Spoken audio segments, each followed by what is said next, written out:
family member of mine sent me a message and said, I should picture all of you naked, and that'll get me through my talk. That's such a scary thought, I'm not going to even try. Okay? Do you agree? My name is Jayshree Naidoo, and for the past 27 years, I have worked in some of the largest corporates and in various roles. My experience has taught me that people are so much more than the jobs they do. People like Adam, who I met many years ago. At the time, Adam was a print controller. I received daily communication from Adam. At one time, I even thought Adam was a system, sending automated responses. But actually, Adam was a minister in his church. One day, Adam applied to be an innovation champion. He was by far one of the best ideation facilitators we had ever seen. And why? Because he was a respected member of his community. On the weekends, he provided marriage counseling and ran youth meetups. Now, if you can facilitate a marriage conversation, you can navigate difficult and complex corporate issues. Those of you that are married, you know what I'm talking about. Someone else I met very recently was Luke. Luke grew up in an orphanage, graduated top of his engineering class. He was appointed as a graduate young professional in the investment banking division and went on to win a competition we had that competed with global fintech companies. Why? Because Luke was what we refer to as a closet entrepreneur. Born to be an entrepreneur, but trapped by the shackles of corporate, needing to fulfill a role that he was told would be the perfect job and career path for him. Now, if people like Luke and Adam are so much more than the jobs they do, then we as leaders have a responsibility to see past job titles, to see past job roles, and recognize and respect the uniqueness of every individual. We need to lift them up and not break them down. And break them we do, time and time again. I remember one afternoon, Jay, my husband, drove in to fetch me from outside our office park. I was sobbing uncontrollably, almost hysterical. I jumped into the car. We drove by to a near coffee shop. I sat down so that I could gather my thoughts. You see, I did not want to go home crying. I did not want my kids to see me crying. After all, I'm the strong corporate professional. Just a few minutes earlier, I was told that I would no longer be required to fulfill a role that I had been playing for the past few years.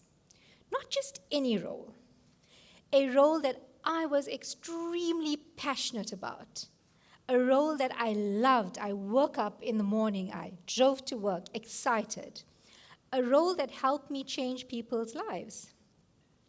But why couldn't my leaders see that? Why couldn't they see my passion? Why couldn't they appreciate the role that I played? In that moment, I knew I had to leave the organization. After all, I made a promise to myself a long time ago that if a job no longer aligned to my value system or my purpose, I would leave. And I had done it a couple times before. But like with all corporates, you've got to stick around. There's papers to sign, there's people to meet, there's exit interviews.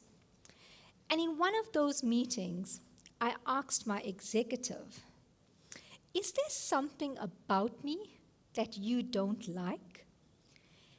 And her answer was perfect, exactly what I wanted to hear. But was it real? And in that moment, I realized it does not matter. It does not matter whether she likes me. It does not matter whether she thinks I'm brilliant. It does not matter whether she considers me a threat. It does not matter what she thinks of me. Because you should never define yourself through someone else's lens. As a leader, she had a responsibility to see me for who I was, to see the uniqueness I had in me, to see the value that I added to the organization. I knew in that moment and moments before that I was so much more than the job I did.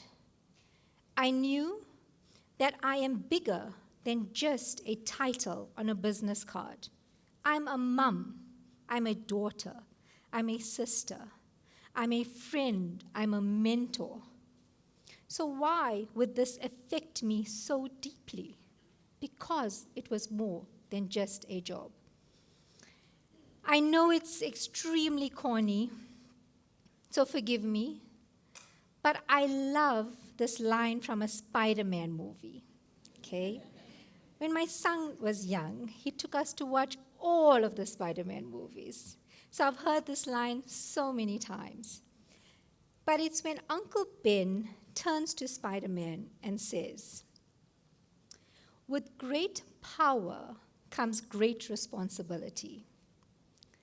Leaders of organizations, you have power over those individuals that report to you, but you also have a responsibility. You have a responsibility to make sure that they live their best life and they become so much more than the jobs they do.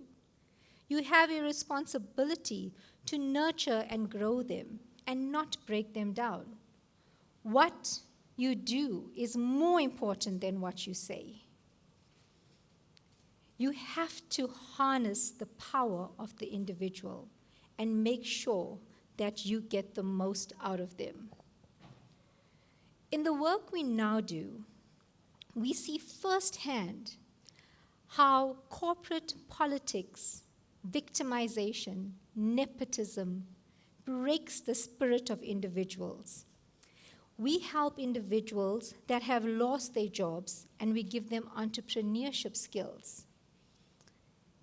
But first, we have to lift their spirit because their sense of being broken and demotivated has actually got nothing to do with losing their jobs. It's got everything to do with losing themselves into a job. As the years go by, they have forgotten who they are. Their identity becomes so fused with the job that they're doing, the title on a business card, that amount on your paycheck at the end of the month. They forget it's a false sense of power that they think they have by having this job. And when it's all taken away, they're left with this empty shell. Who am I? Who am I to my family now that I don't have a job? Who am I to my colleagues that are no longer reporting to me? And in those moments, we see the despair in them. Because before they can embrace this new skill, they first have to find themselves and remember their passion, remember who they are. Now, leaders of leaders, you know who you are. I'm not going to point you out.